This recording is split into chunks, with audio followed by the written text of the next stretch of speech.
Hello and welcome to all of you. You're watching Tech24. I'm Julia Seeger. This week, we speak to Marc Tempelman, the co-founder and CEO of the fintech startup Cashbee that is set to help you manage your finances, save up without noticing it, and even invest in long-term financial products. And in Test24, we'll try the PlayStation 5. 2 days after Microsoft released the Xbox Series, Sony unveiled its latest version of PlayStation. It has just now become available for European gamers, and in France, shops are already almost out of stock. Now, as 5G is being rolled out in France, two Cambridge-based companies have announced their plan to beam 5G signals to the public via drones that can stay airborne for 9 days at a time. They want to use these antenna-equipped aircrafts powered by hydrogen to deliver high-speed connectivity to vast areas, and they believe they could cover the whole of the UK with about 60 drones, as Yenna Lee explains. Replacing 200 cell phone towers with just one pilotless plane. Two UK companies say they found a way to beam 5G from the sky. Unlike a small cell phone tower on the ground, which could cover a few kilometres, this covers around 140 kilometres in diameter, so a vast area. And anywhere within that beam, you're going to be able to connect your cell phone at speeds of over 100 megabits per second. Researchers are developing an emissions-free hydrogen-powered aircraft that would be as big as a Boeing 747. To provide the entire country with 5G, some 60 such planes would be needed. They'd fly at 20 kilometers altitude for 9 days at a time. For comparison, commercial aircrafts fly at around 10 kilometers and GPS satellites at 20,000. The advantage of satellite is you can see large areas of the Earth, but you're a very long way away. You're between 10 and 100 times further away from the surface of the Earth in space than you are at the stratosphere. So it's an ideal sort of Goldilocks position. You're far enough up that you can see large areas of the ground, but you're close enough that you can get a very high-performance service. The brains behind the scheme are aiming to launch their first flight in 2022, and they're not alone in their quest to use low Earth orbit for telecommunications. SpaceX's Starlink is a plan to create a global internet network using tens of thousands of small satellites. For now, 900 of them are already in orbit. Critics fear that Elon Musk's plans will have worrying consequences on the environment. Light pollution, congestion, and space debris are among the top issues. Despite these risks, tech giants are racing to use space to broaden internet access. From Facebook's now abandoned drone project to Amazon's constellation of satellites and Alphabet's Loon balloons. Now, saving money can be quite challenging and sometimes daunting, but several fintech startups are coming up with innovative concepts to help you manage your finances, and Paris-based Cashbee is one of them. It makes saving easy, painless, and also it offers a high return. The app essentially identifies your dormant cash and allows you to put it aside with a simple swipe. It's especially interesting knowing that there's an estimated 1,000 billion euros sitting in checking accounts in France alone, and mostly earning either nothing at all or just 0.1% in interest. Well, joining me now to speak more about this is Cashbee's co-founder and CEO, Marc Tempelman. Thank you very much indeed for being with us today. Hi, Julia. How are you? So Cashbee was launched actually a little over a year ago, at first with short-term intelligence saving features. Why did you decide to launch this service, and why was saving such an important problem to tackle?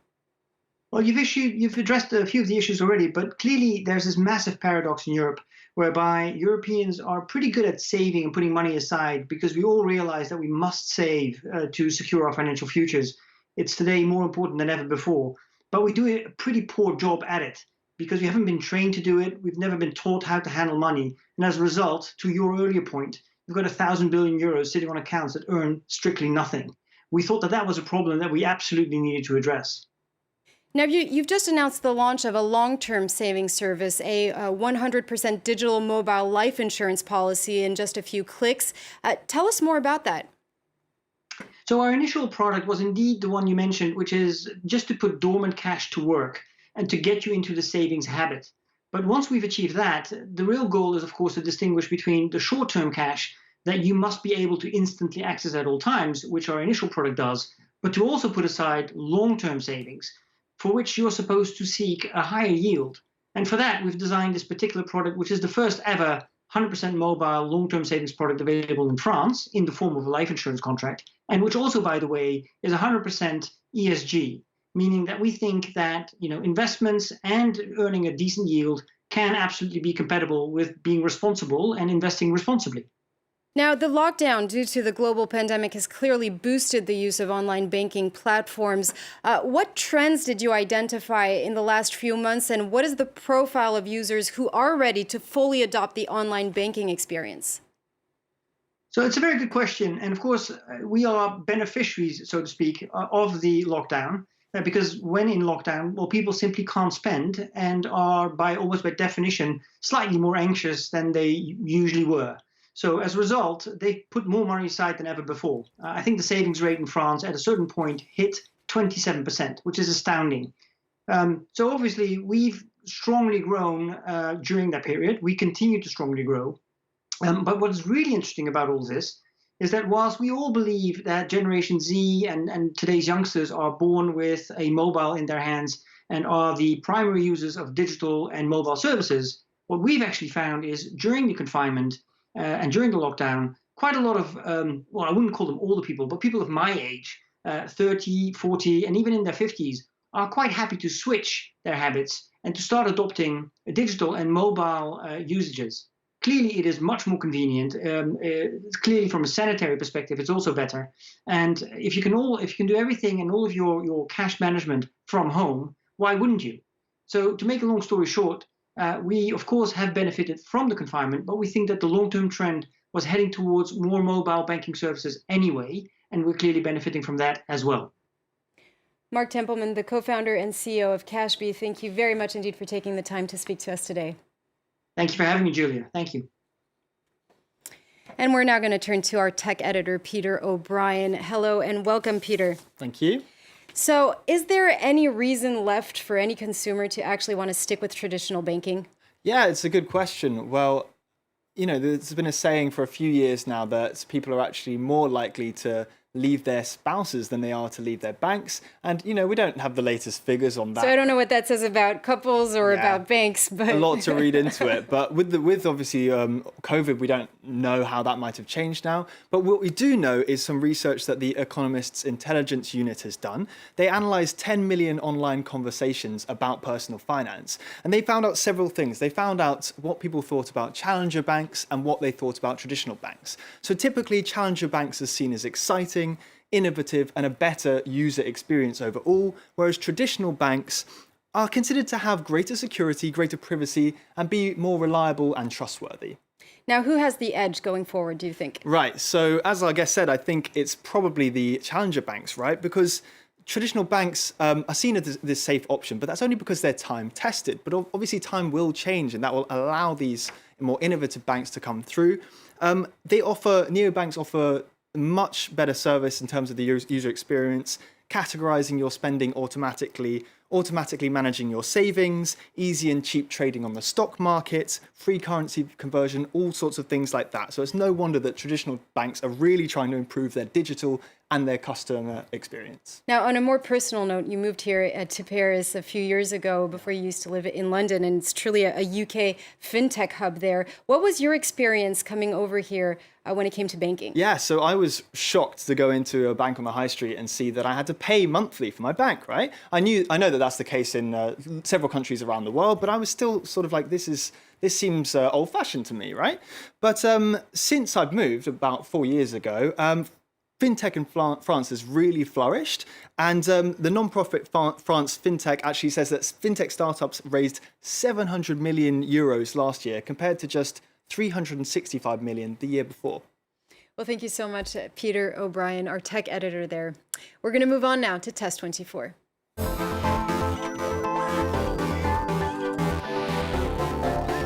Now, Sony has just launched its PlayStation 5 console, and it already looks like it's a mega hit as stores are already out of stock in France. There is little room for error as the PlayStation 5 enters a head-to-head battle with rival Microsoft's new Xbox that was released 2 days earlier. Both are hoping to capture the market in the run-up to Christmas. Now, to speak more about it, Peter, you have it with you. What do you think of it?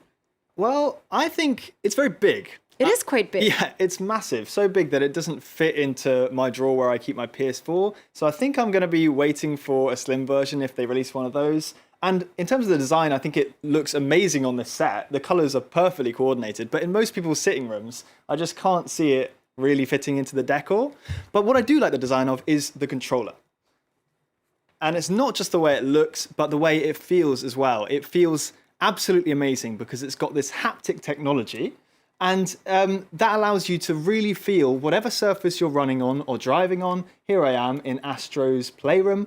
I can feel a sort of heavy tap when I'm walking on the wood. When I go onto the sand, it's a lighter, more. It's very hard to describe. You have to sort of experience it yourself. But in the water, you feel a little splash on the controller. The vibration technology is really next level. So it gives you a more immersive experience, I guess? Absolutely. And the triggers as well can change resistance. So if, for example, you're pulling a trigger, it will be harder to pull than if you're driving a car. Now, I was just saying it earlier, there is a head-to-head battle with the new Xbox. What is the difference between both, do you think? Yeah, so they both have this very fast SSD, so they can swap between games very quickly. I'll show you if we can get onto Spider-Man here. There we go. It will load very fast, not as quick as the Xbox Series X, which allows you to restart exactly where you were in the game. But it's also got, it can do up to 4K natively at 120 frames per second, just like the Xbox as well. The same price. Really, the only difference for me is that in the Xbox Series X, you've got a bit more storage. You've got about 130 gigabytes that you can use in the system, so it allows you more room for games. But they both look absolutely stunning if you've got a good enough TV, of course. It just looks amazing, and I mean, look, this is the ray tracing as well. I mean, look at the reflection on the windows there. That's all new technology as well. Thank you very much, Peter O'Brien. That brings us to the end of this week's edition of Tech 24. We hope you enjoyed it, and see you next time.